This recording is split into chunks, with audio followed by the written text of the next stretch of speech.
Welcome to the Indie Horror Junkie podcast, where nightmares meet the light, shadows entwine. Tonight we dive deep into the horror scene, with Rod and Ricky in Asylum, Aimee living the dream. Hear the howl of the night echo in your mind, where the rebels of fright, leaving no soul behind.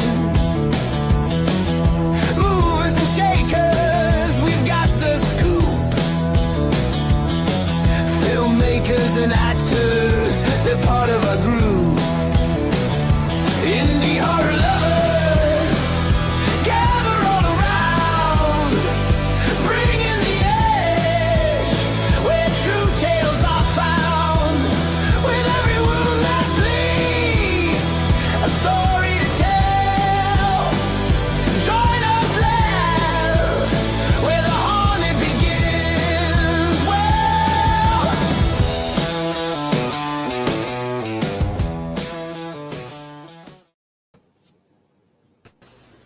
Hey! Happy Halloween, Amy. You're muted. I feel like that's a legit baby picture of you, Rick. I think it is too. You know, I'm not quite sure. Amy, Nope. you're muted. Amy, you're muted. Dang it. Hey, No, I there you take, go. I take a small leave from the show and I come back and I don't even know how to work my microphone. So I'm gonna go ahead and start over. I'm really happy to be back. I'm so excited to see you guys. Yes, we're happy to have you back. Yeah, happy Halloween, Rotting Ricky, Lunatic Lance. We have some great guests tonight. We're going to get into that here pretty soon, but we have a fun, spooky show for you all. So thank you for joining us.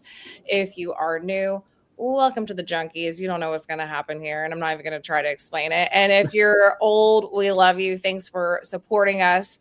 And you can continue to support us by heading over to YouTube, our YouTube page, Indie Horror Junkie Podcast. Like, subscribe, and keep the Junkies going, because that's what we feed on. But again, fun show tonight. I don't know how I'm gonna look at Rick's face. Like I know, that. right? It's ridiculous, isn't it? This podcast. We have some Indie Horror Junkie news.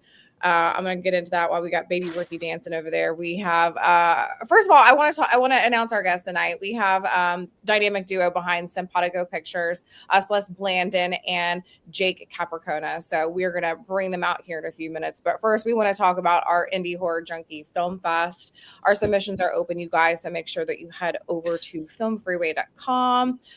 Find Indie Horror Junkie and submit your film. If you have an indie short or an indie feature, we want to see it.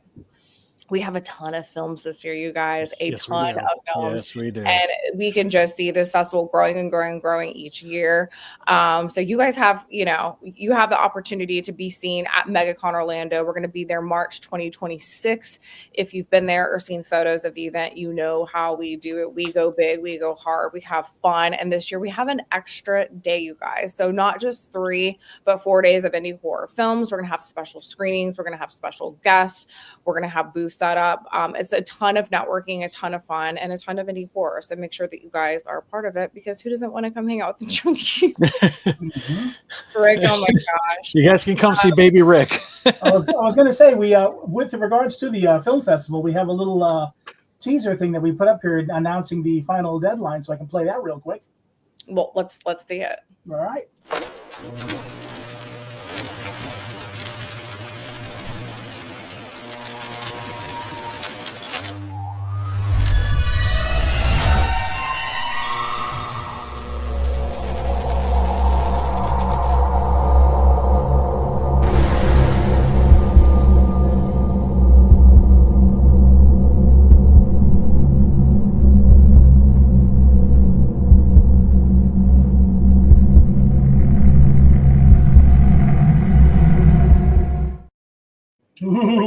I didn't see a date, but we'll make sure we put it in the comments. It says approaching. It says approaching. It's approaching, but you guys got time. You have till the end of the year, so make sure that you get it in. It is a really, really cool fest, and we want to see your films. Right now, we have available on our website issue number 19 of the Indie Horror Junkie magazine with the one and only Eileen Dietz on the cover. Love this, love this, love this. And thank you to James Michael Roddy for the artwork on this. Thank you, Eileen, for working with us on this article and for being part of the Junkie family.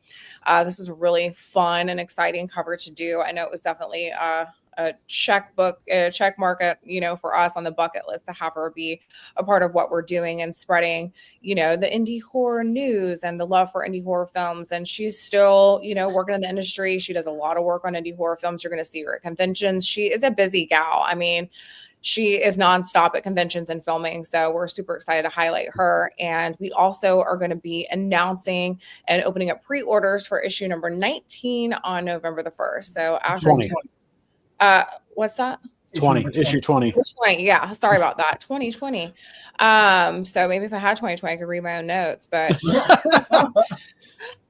anyways, I know you guys missed me because I missed you so much. But yeah, that's going to be on November the 1st, dropping the cover. Pre-orders open. If you pre-order between the 1st and the 12th, you're going to get an additional copy via PDF download as well with your order. So make sure that you head over to the website and check that out. Check our socials for more info. And we're going to drop that new cover soon, you guys. But we got a lot of great films and artists in that issue. So be on standby. And again, tonight is our fun Halloween show. So we're going to have some giveaways.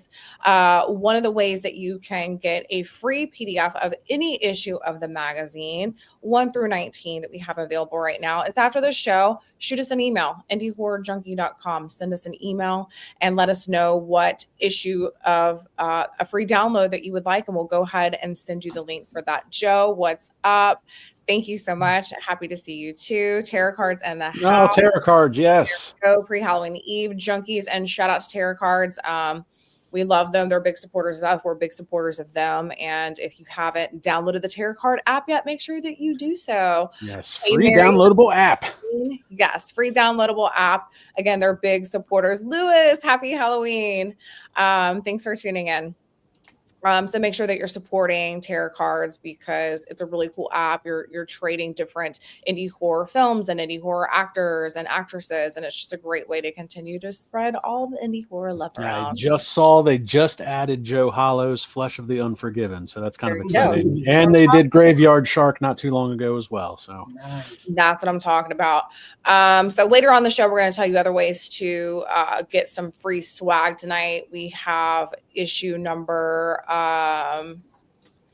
oh gosh, it's our I can't even read my own notes tonight. It's 2-year anniversary edition. Yeah, it's our Indie-versary issue of the magazine. And we also have Joe Lamb's new book. You guys know Joe Lamb. Oh yeah, Joe Lamb, The Fetus, starring Laura Lavera. So this is a really cool book. He sent it to us especially for this giveaway tonight. So thank you, Joe. Oh yeah, shout out really, to Joe. Really cool. Yeah, exactly. Very cool of him to do that. So we're going to be announcing later on the show ways that you guys can win those 2 prizes. We have one of each. And again, make sure that you guys are going over to YouTube, liking, subscribing. I want to give one more quick out to The Turning, who just won. What was it? Best Kill, Brick? Nope. There it is. Best scream-worthy moment, The Turning. This is the Indie Horror Junkie production that we shot last November. Rick is the writer behind this, a nice little indie horror zombie subgenre that we co-directed together. We have a lot of great local talent. There's tons of talent in Central Florida. You guys will hear me go on and on about it because I'm never going to stop talking about it. Lance Kosowski was our lead in that. DeAndre Noir, Marjorie Quinonez,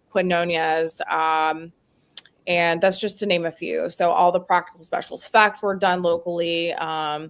All the actors were local. And of course, you had the junkies behind it, but they just won at the Lakeland Film Festival. And congratulations to Lakeland Film Festival on their first run, their first festival. They did a great job. That's and awesome. Make sure you check them out as well when they come back around for submissions. And we also have in the works a fun new anthology. We've mentioned it before, but we haven't spoken about it in a while. Reels of the Dead. This is going to be an original horror anthology. We're going to have some spooky films inserted. We have 3 short films that are going to be a part of this anthology. This is an original. This is something that Rick and I created, and we're really excited to be in the writing phases and the pre-production phases of it. We're going to be shooting it in 2026. And again, we're loading up with all the Central Florida talent that we have here for this project. Really close to our hearts. We can't wait to share more with you, but you're going to have to wait. But really excited about that project. Lots and lots of Even I don't know anything about it. They're not telling me anything. So it's not just Keep y'all that don't it get to way, know anything. brother. It's so top secret. Sometimes I don't even know what's going on. No, I'm just kidding. I'm kidding. No, Rick and I are nonstop with this. It's our main focus, and there's lots of really fun details about it that we just can't stop being excited about and working on. So be on the lookout for that next year because it's happening, you guys. Mm-hmm. So before we bring out Celeste and Jake, we have a short little clip from their micro indie horror film called Black Canvas. Now this caught my eye on socials. You guys know me. My whole algorithm is indie horror and horror artists and creatives and actors and filmmakers, and I'm always trying to see what's going on. And this caught my eye. This is something they did together with their production company, Simpatico Pictures. So let's check that out, and then we're going to bring them on. Here we go.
Leaves you on a cliffhanger. I wanted to see more. I'm intrigued. I am intrigued.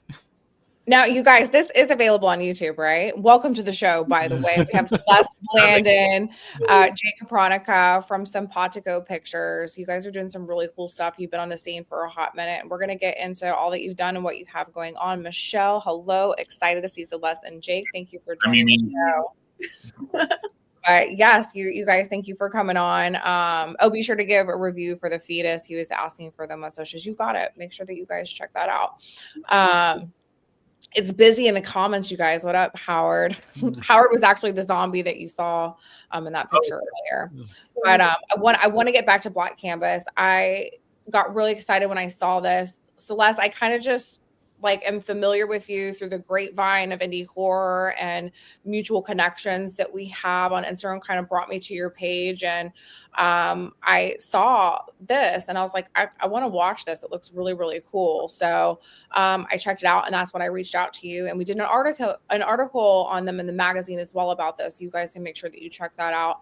And we've also featured Celeste as our indie horror hot, and we did so because she has a ton of stuff going on. We really want to highlight all of her hard work that she's been doing over the last couple of years and what she has going on moving forward. She has, her and Jake have their own production company now, and they're making their own films, and we're going to get into that. But I want to specifically kind of get into this project.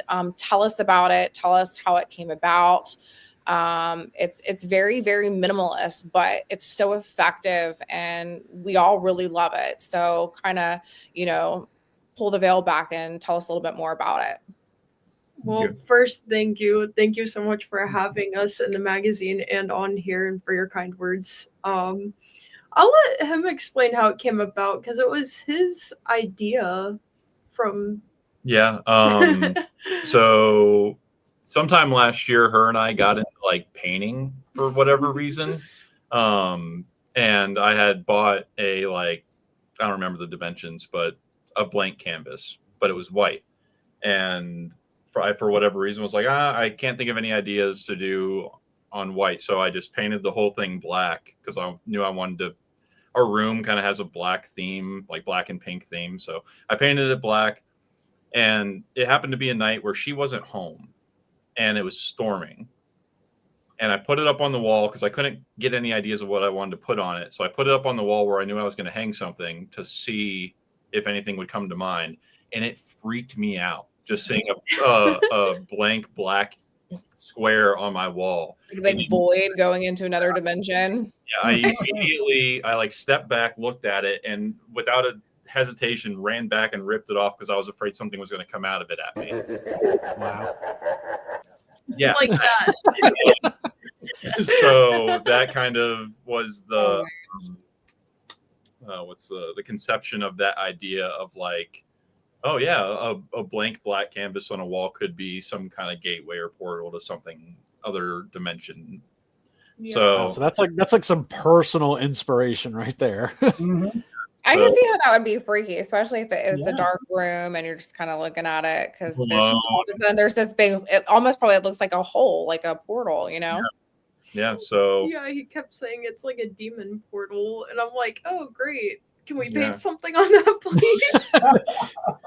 and if we ever adapt the short into a feature, we kind of want to run with that, kind of like what's the game that you play in the mirror, Bloody Mary, or like the hand would talk to me if you grab the hand, like almost like challenging the audience or like the world if we do a marketing campaign to like hang these things up on your walls and see what comes through. I personally think you guys Not should this highly guy. consider turning this into a feature because it's a really cool concept, and the way that you guys shot it, it's daunting. It's very personal. It's dark. It's symbolic. It's so many things, and it's different.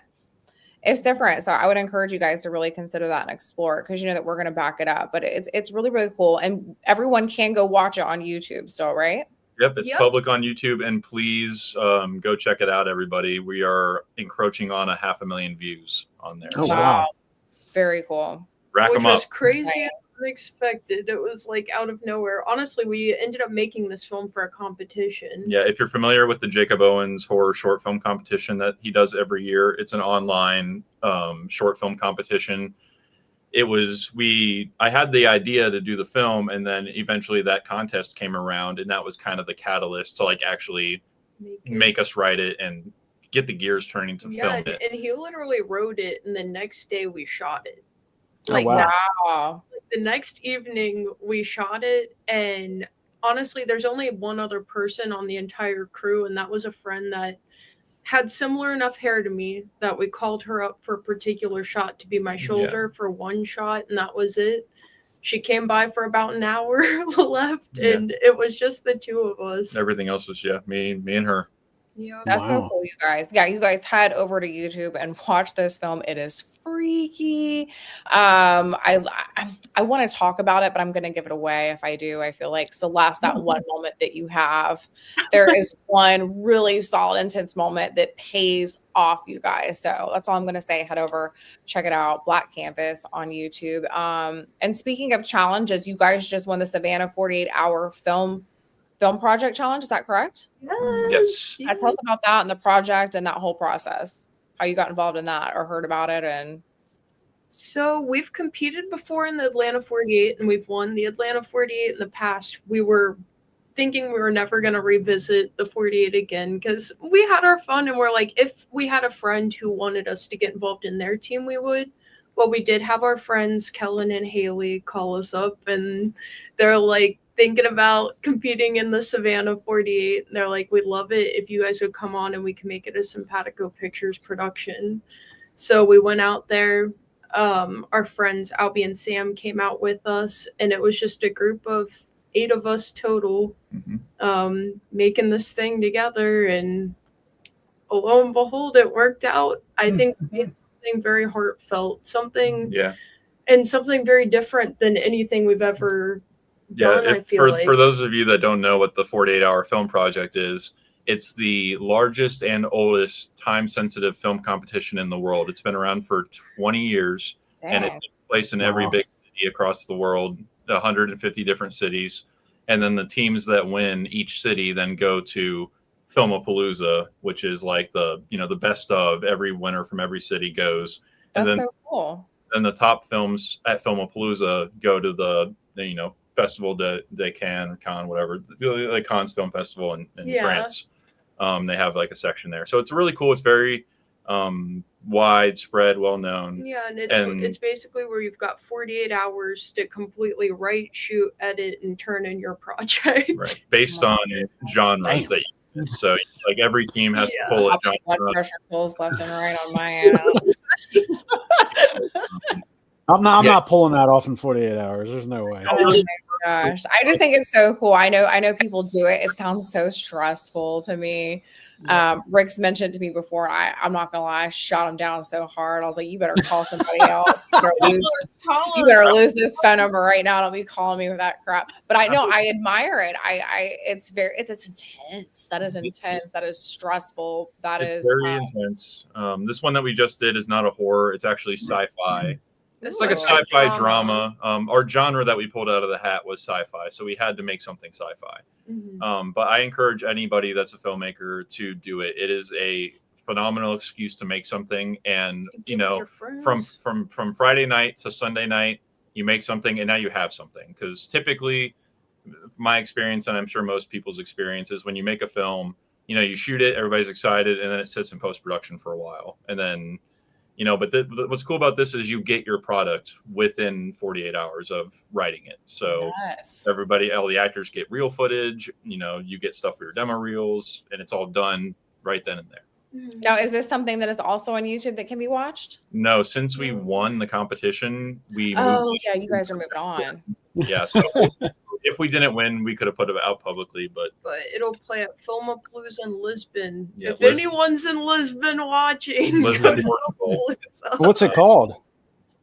Rotary. Okay. Very cool. Well, congratulations, you guys. That's really, really cool. And best of luck at the next festival. Hope you guys win that too. But yeah, that's 48 hours. That's a doozy. Yeah. So you guys are both, obviously now working in horror. You have Simpatico Pictures. You guys are, partners on that, which is so cool. What pulled you guys to the dark side of storytelling? Did you start off in horror? Where did you guys start? How did you get here? Individually together. What are you guys kind of, what can you give us for your background, really? So personally, I've always been super into horror. I loved Courage the Cowardly Dog. Yes. And Courage.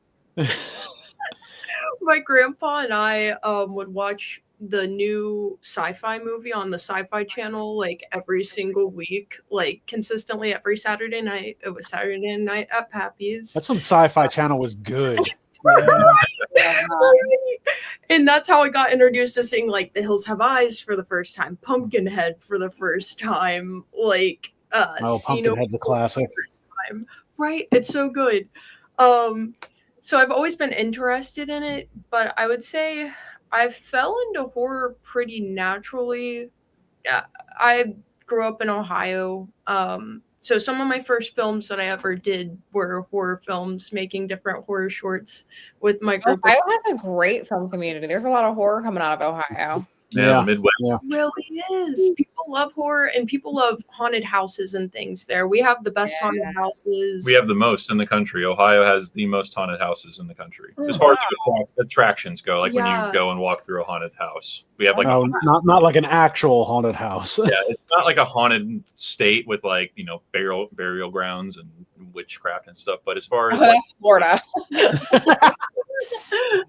And there's a lot of hauntings and things in Cincinnati, which is close to where I grew up. I grew up near, if anyone knows where Kings Island is, I grew up in a little town called Lebanon, Ohio. I think it is the oldest town that's in Ohio that's still got like the oldest hotel, things like that.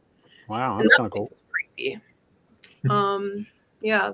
But I guess that's kind of how I fell into it, and I'm glad that I did because I love horror so much. So yeah, and then I guess for me, I kind of have this weird like love-hate relationship over the course of my life. I like grew up being a scaredy cat, like the Wicked Witch of the West and Wizard of Oz scared the.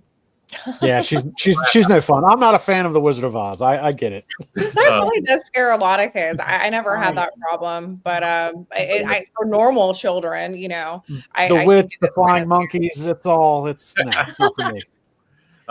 What about Wicked though? But then in high school, I started watching some more horror movies with some friends. Like we'd always just like find some random stuff on Netflix back in the heyday of Netflix in like 2011 when it had the most random, low budget, anything goes types of stuff on there. Again, back when Netflix was good. So that kind of brought me back to, I guess, horror when I got, a little bit older.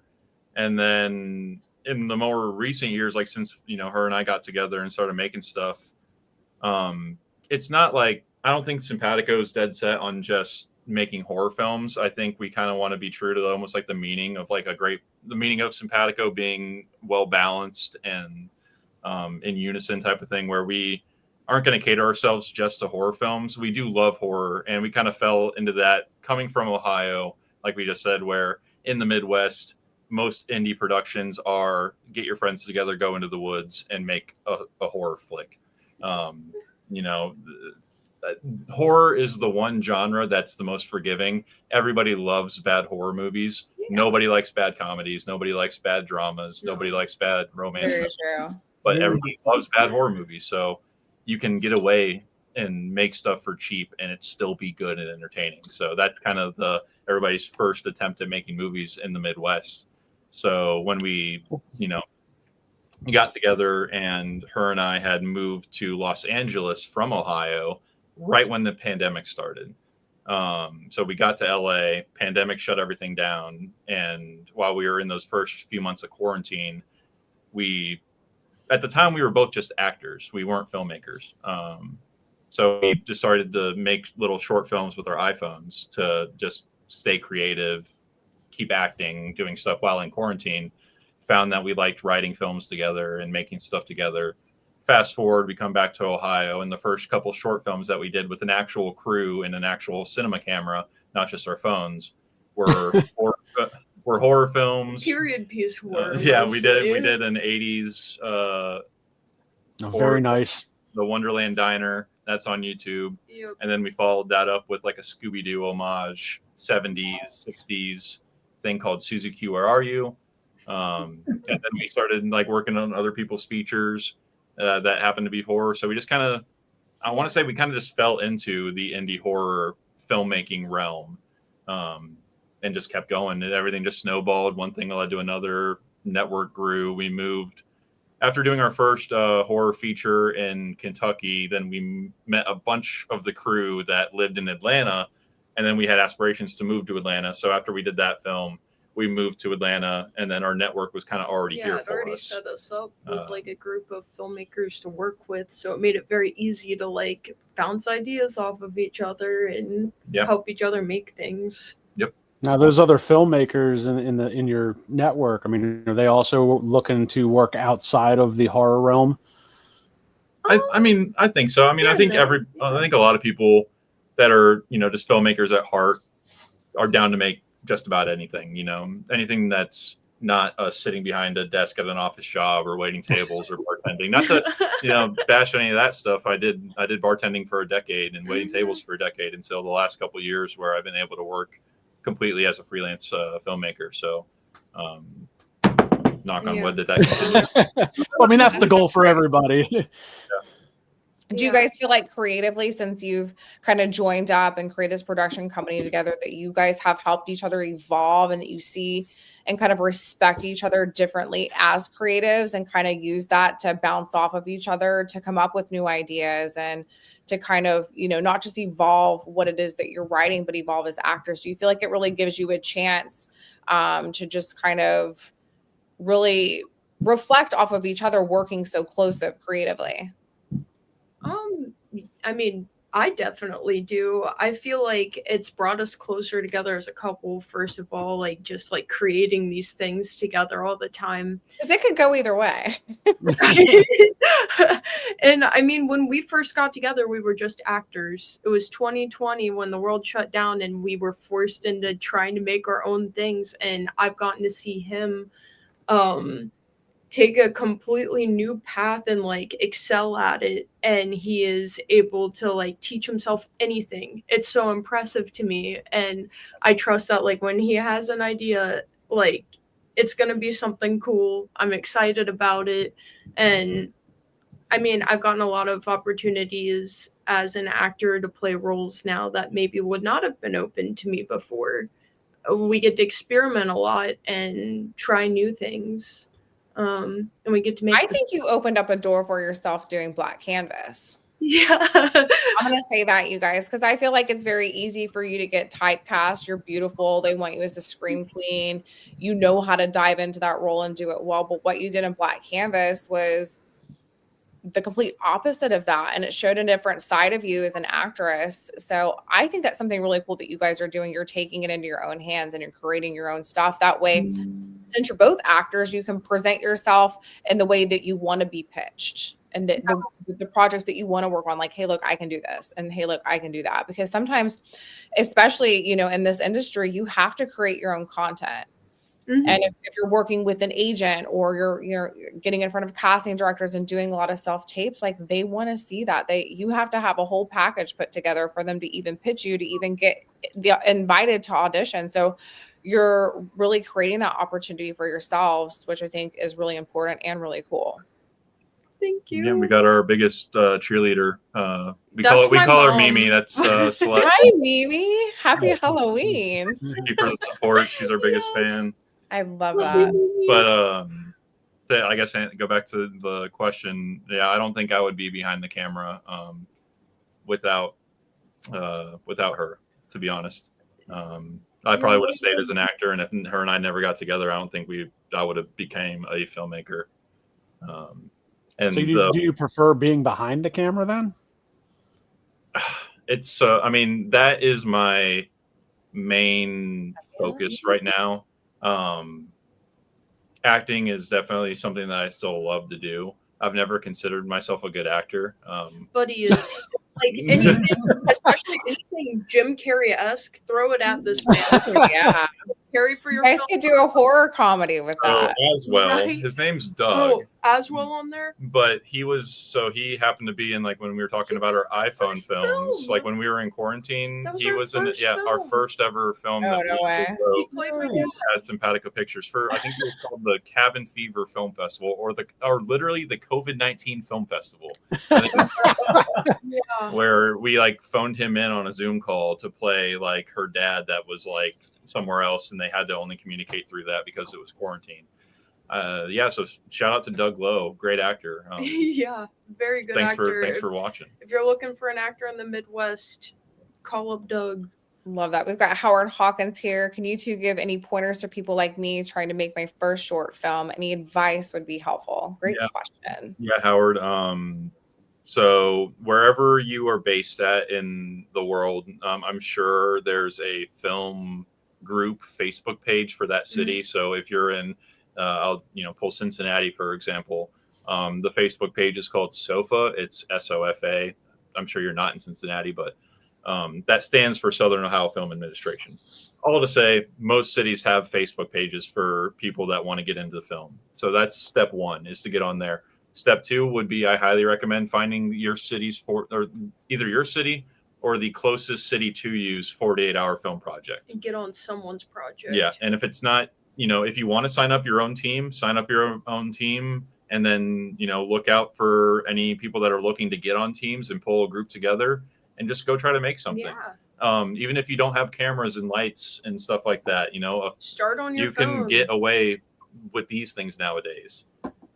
So at least for your first one, that's what we did. We used that for our first ones. We had like a little iPhone gimbal that he already had, so we started with that. We would set up our iPhones, or we'd set up my iPhone or his, I forget. We'd be shooting on one of the iPhones, and then we'd take the other phone and we'd put on a phone tripod and tilt it upwards to record the sound. Yeah, so we would use one phone with voice memos, get it close to the actors.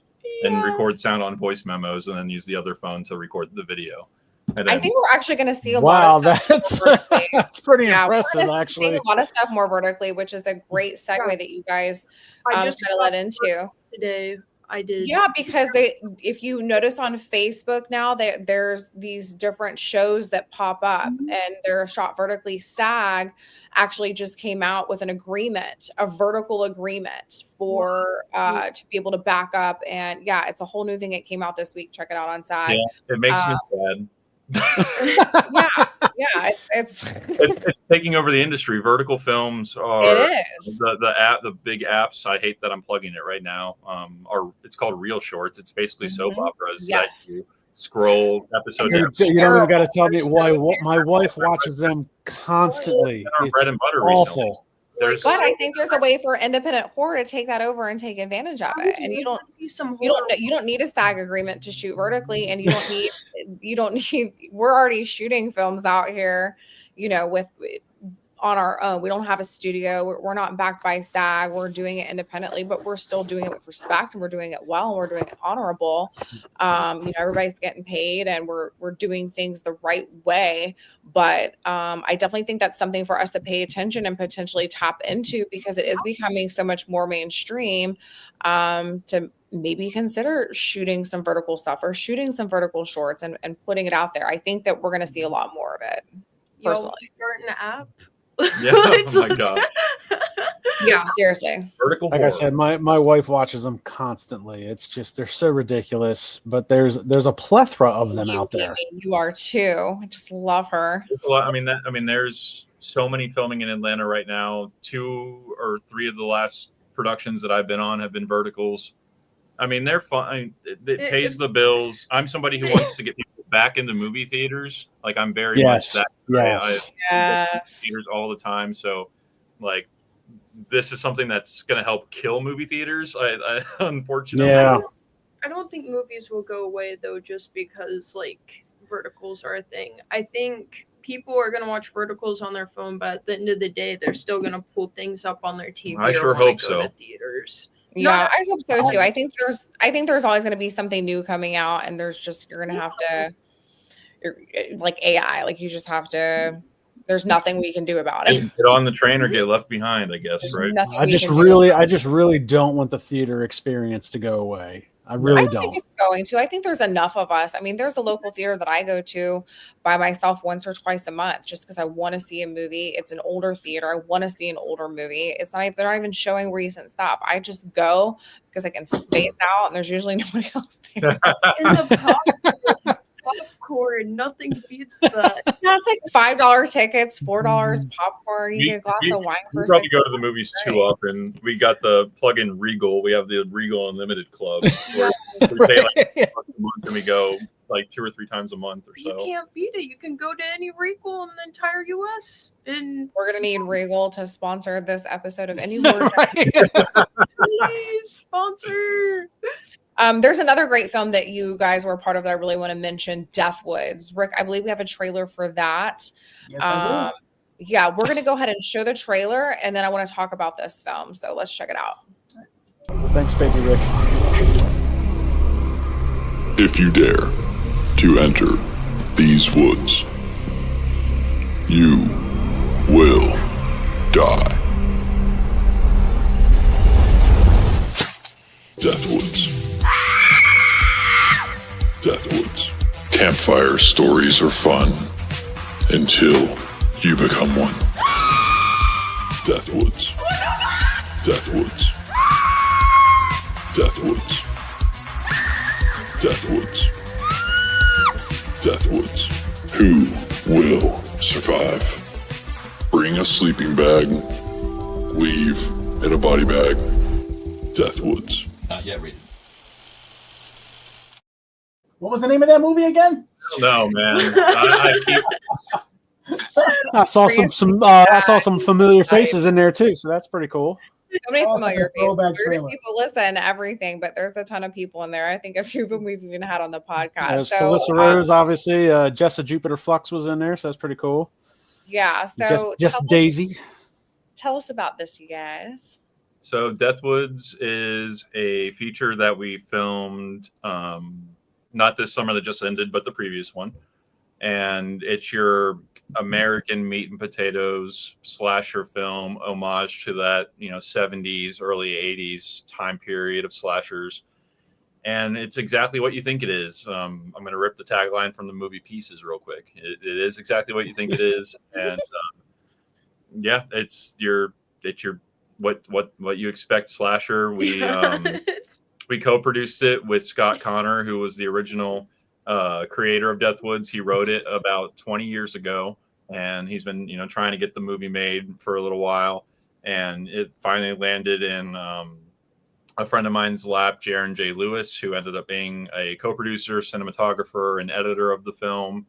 And he threw the script over to us and special effects makeup artist Derek Worley, and we all kind of signed on to work with Scott, and we got it made. And it's been in post for a little bit.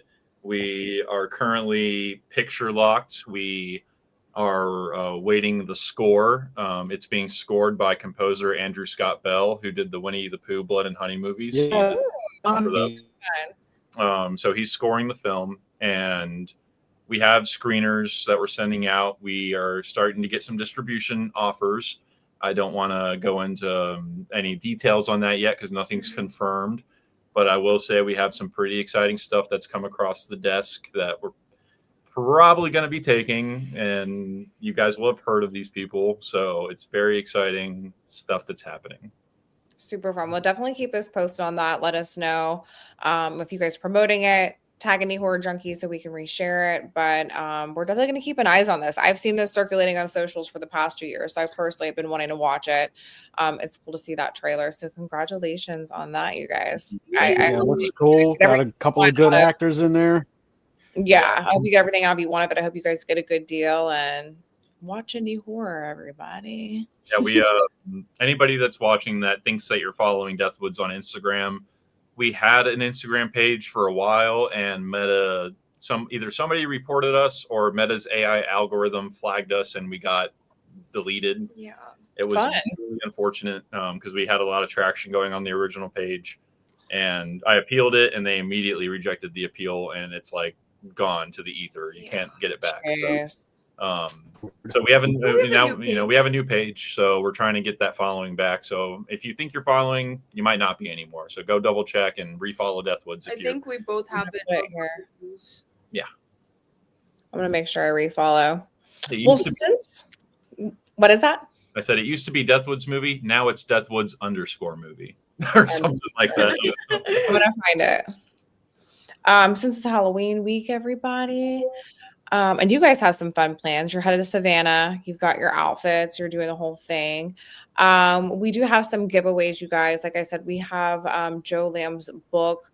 You know him from The Fetus. And we have issue number 15 of Indie Horror Junkie magazine. So any of our viewers watching, if you have any fun Halloween questions or trivia for Celeste and Jake, go ahead and put them in the comments. The first two to comment with their questions, Rick is going to pull them up, and you guys will be the first two to get one or the other of those prizes. And we have another follower of Deathwood. But yeah, if you guys watching have any questions for our guests that are Halloween related, Louis D. Gallagher, Celeste, and Jake, why are you both so awesome? Is that an actual question? Or? Sorry. And shout out to Lewis. He's a big supporter of the Junkies. He's also executive producer on Black Canvas that we are really trying to promote tonight because it's so cool. Don't forget to head over to YouTube and watch that. It is Halloween week. You want to watch that before you go to bed because it's going to give you nightmares. And I know that all of you want nightmares because that's why you're here. So go ahead. I'm gonna add Black Canvas to my next short blocks review. So. Well, you're going to be hugging your pillow tight tonight. I think Black Canvas is on Letterboxd. I don't know. I can't believe Rick has had that freaking baby face. I know it's actually impressive. He's had it on the whole time. Okay, I have a question here. So you each have what's your favorite horror film? Great question. John Carpenter's The Thing. Nice. Okay, that was quick. Good. He knows exactly. It doesn't have to be your all-time favorite, just one of your favorites. Because I have a hard time, with this question because it just depends on the day of the week. Yeah, and the genre. I already have at least 3 answers I can Well, shoot your out for 3 you. answers are all true. My 3 answers are The Shining, Martyrs, and Midsommar. There Which you one was go. the last one? Midsummer, which I know you haven't watched yet, Rick. You haven't We'll talk about this. Nope, not yet. I watched it 7 times in theaters alone. Here's what Rick and I do. He'll tell me to watch something and I won't. And then she I'll tell never him to does. watch something and he won't. And then we never watch each other's movies. Despite and each other. Yeah, I Well, decided to try something new with Amy. I'm going to tell her, whatever you do not watch this movie. And I think she'll watch it. I mean, I watch everything. So We just Yes, swallow. you do. Oh, did you get a chance to watch that? No, I'm sorry, I didn't. I forgot. I really did forget, but it's funny because we do it to each other all the time. Did you watch this? No. Did you watch that? No. So, but no, those Rick does need to go watch that. It's So what's your favorite then? Give me a couple of your favorites, Amy, for Halloween here. So this week I had to watch Death Becomes Her. Yeah. Nice. Of course. I love that. I watched Halloween 2. I think it was last week or the week before. And I just went to my favorite little spooky theater last week and I watched Nightmare on Elm Street at the theater, which was really cool to see there. And they were also playing oh my gosh, I already forgot what the second film was. But those are some recent ones that I watched that I was kind of in the mood to watch this year. Jake loves when Celeste impersonates The Purge. Oh, I'm sure there's a story there. I have no idea what she's talking Oh, the original Amityville just played too, and I watched that. And I think that's a great Halloween film because always it's mock freaky the- as hell. And Lance, what are your favorite horror movies? A couple off the top of your head. Besides Wizard of Oz. Go-to is probably Terrifier 2. And then honestly, I really, really enjoyed Screamboat. That was an absolute riot. I still love that film. over here. Yeah. I'm a big fan of horror comedy to begin with. So Screamboat's great. I know Terrifier 2 is not exactly horror comedy, but it's very good. You'll love Deathwood because that is a horror. Yeah, I mean, Deathwood looks like it's exactly right up my alley. Like, I love horror comedy, and I love the 80s and 70s slasher vibes. I'm looking forward to that. Plus, the score with Andrew Bell, that's a really interesting guy to talk to. So I'm looking forward to that for sure. But yeah, Terrifier 2, Screamboat, they're a couple of easy go-tos for me. I can watch them 100 times, no problem. Now, Rick, I know that your favorite movie is Jaws when it comes to horror film, but what is your favorite to watch during Halloween? I've probably got 3 go-tos. My all-time favorite is probably An American Werewolf in London that I can watch all the time. Another one that I watch constantly, and that's because I'm always learning something new about it, is Shaun of the Dead, one of my favorite. Yep, I love Shaun of the Dead. And then if you really want to get old school and obscure, I love a movie called The Car. That's from the 70s. Yeah. I would love to see that movie remade one day. Ooh. And I would like to remake it. I know. I was like, I think he's hinting at something there. Mm-hmm. Is it like Christine? No, basically what it is. Well, no, not really. It's about this little small town, and this car just all of a sudden appears and starts running people down. And it turns out that the car is basically like the devil, and it's come to cause chaos and stuff. There's no driver or anything like that, but it's a really cool movie. It's from back in the 70s with James Brolin. I feel like there's plenty of that on I-4. All I have to do is drive from Oh Tampa yeah. to Oh yeah. Orlando, and there's your movie. Yeah. Yeah. Futurama actually did a really fun parody episode of that film. Did they? Yeah. All right, I gotta watch that now.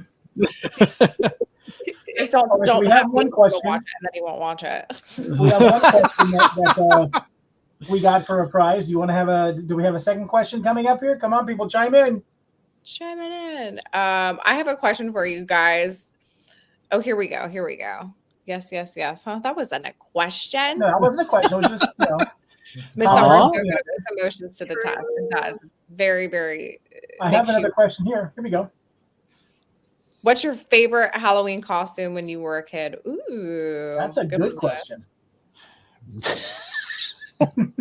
As you can tell, I don't wear costumes, so yeah. We figured that out. Yeah. Lance likes to dress up as a flying monkey. Let's just get ahead. All right. Hey. Amy, what's your favorite I should have Halloween? never even brought up this Wizard of Oz bull crap. Nope, Celeste and I'm Jake, gonna you be guys sending you all kinds dress of up shit quite a now. bit. You guys have really cute couple costumes. Do you have anything, favorite that you can think of from your childhood? I would say my favorite one is tied to a memory that was really scary for me. But my grandma was like a costume designer, so like for dance and stuff like that. And so she made me a Dorothy costume, and my mom got me all ready and made up, and I thought it was so cool. I'm wearing the blue gingham dress. I've got the sparkly shoes. My mom put my hair in the little braids.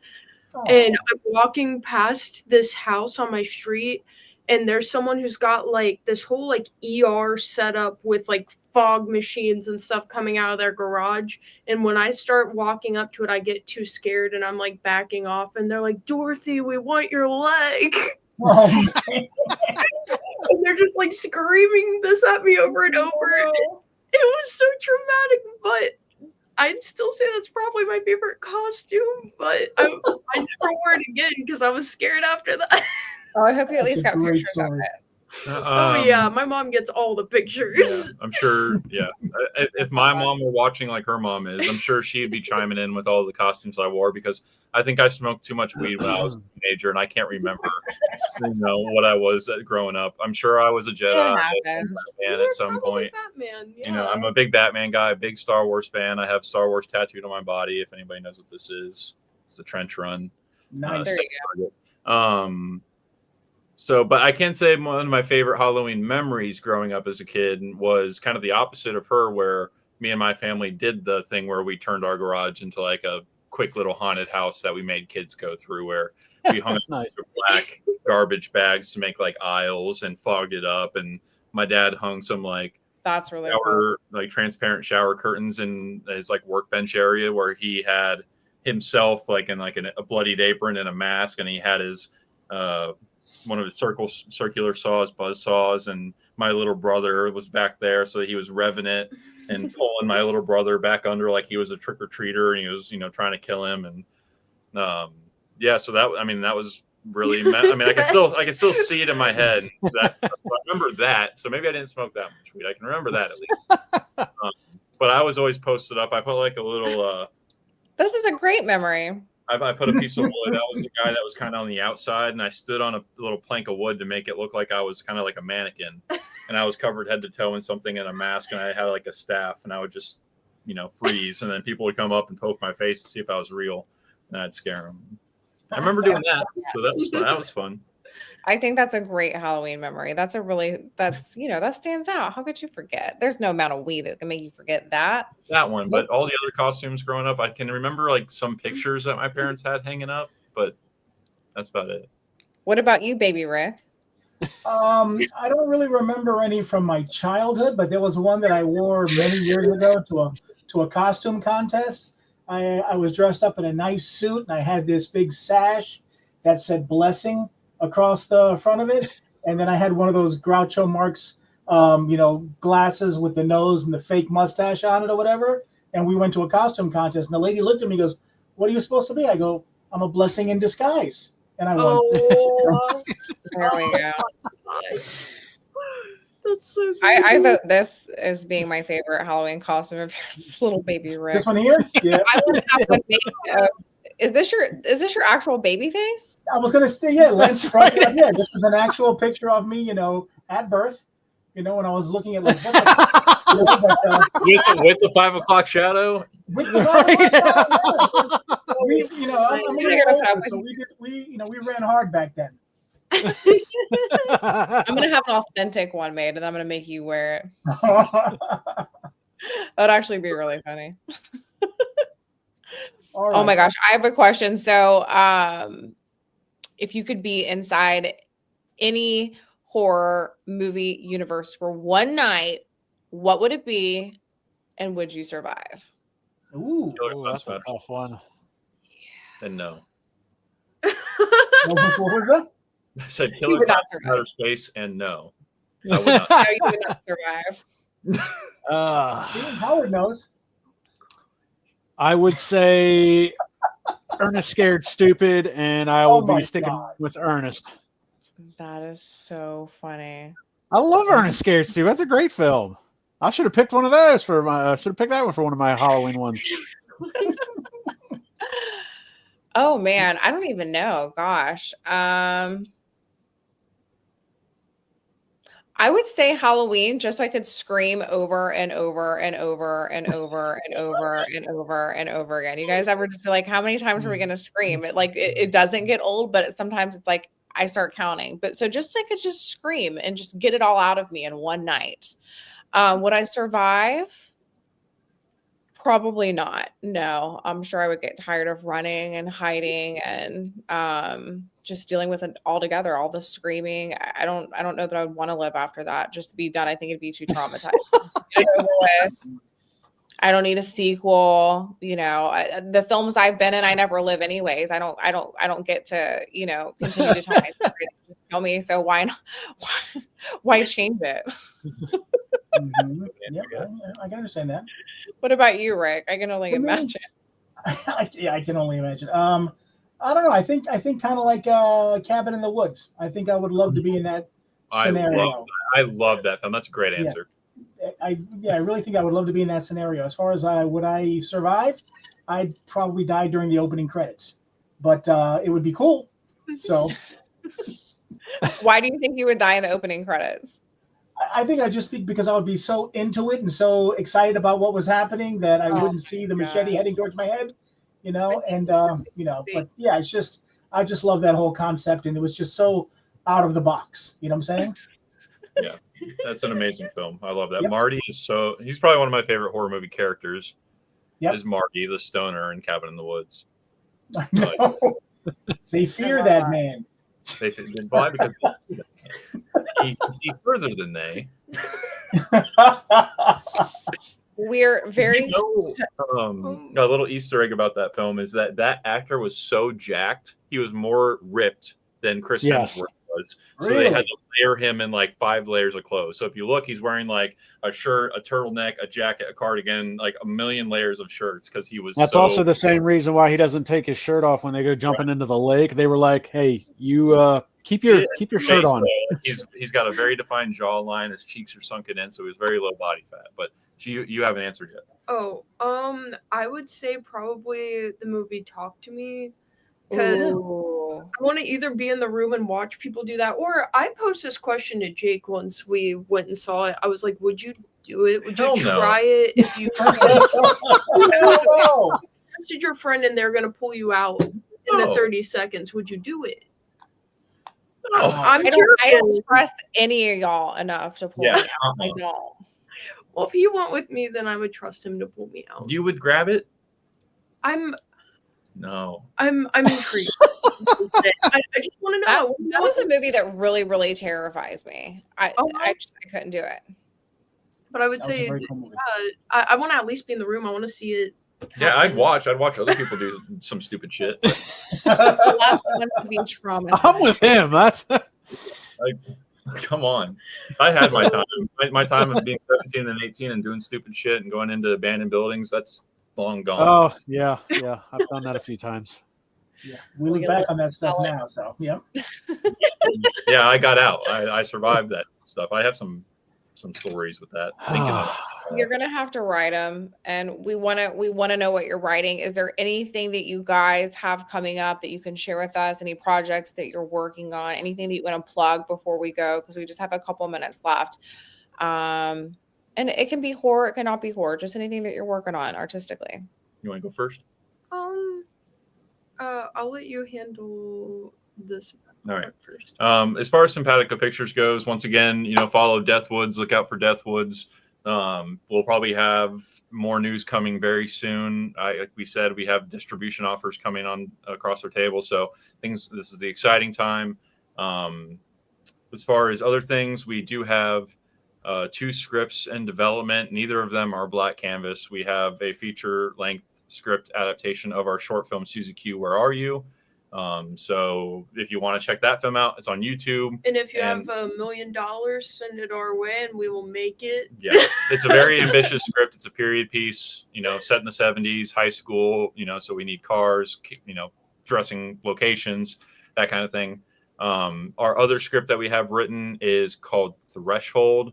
That one's a much more achievable film, probably around $100,000 budget. If less, it's a one location post-apocalyptic existential crisis isolation film. So it's a one house group of ensemble cast that gets trapped in this house for an extended period of time, and it's basically a character human study on what happens to these characters when this underlying thing happens that I'm not going to spoil, but that's don't give it away.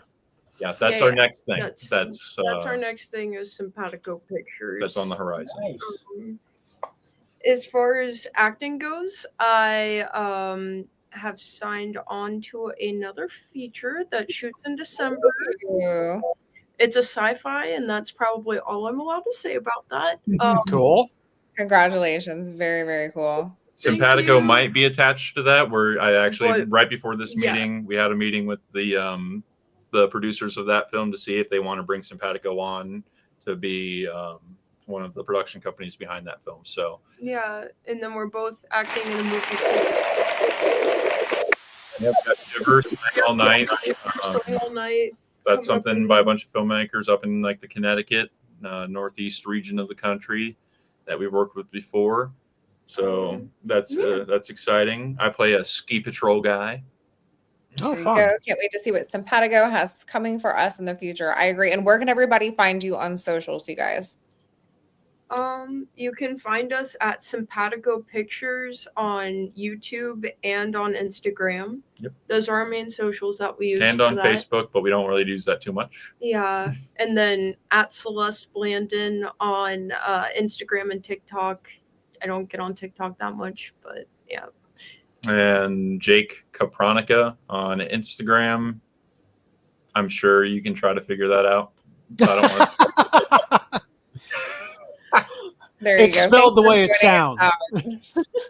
Well, thank you guys so much for coming on the show, joining us for our special Halloween edition. It was Yes, so much fun to appreciate talk about everything that you have going on. We can't wait to, see what unfolds for you, and anything that you guys have that you're working on that's Indie Horror. Definitely the junkies know we want to promote it. We want to share it with our viewers. So happy Halloween. We're going to kick you back to the green room. Don't leave, because we're going to say goodbye to you after the show. But thank you again for joining us and sharing some Indie Horror love. Happy Halloween, everybody. Guys, happy Halloween. All right, don't go anywhere. Okay, you guys, so good to be back. Thank you again, Running Ricky, Lunatic Lance. We're just happy to have a special Halloween show for you guys. We love everything spooky and fun. So thank you for tuning in. Again, if you want to show the junkies even more love, head over to Indie Horror Junkie Podcast on YouTube. Like, subscribe, and Don't forget about the giveaways. yeah, we did our giveaway. So make sure that you guys head over and put your emails at indiehorrorjunkie@gmail.com and let us know what PDF version of the magazine that you want. We have our 2 comments, so we'll be sending you guys those prizes. Make sure that you email us and we'll contact you and get your address. But thank you for joining us. Happy Halloween from the Indie Horror Junkies. Thank you, guys.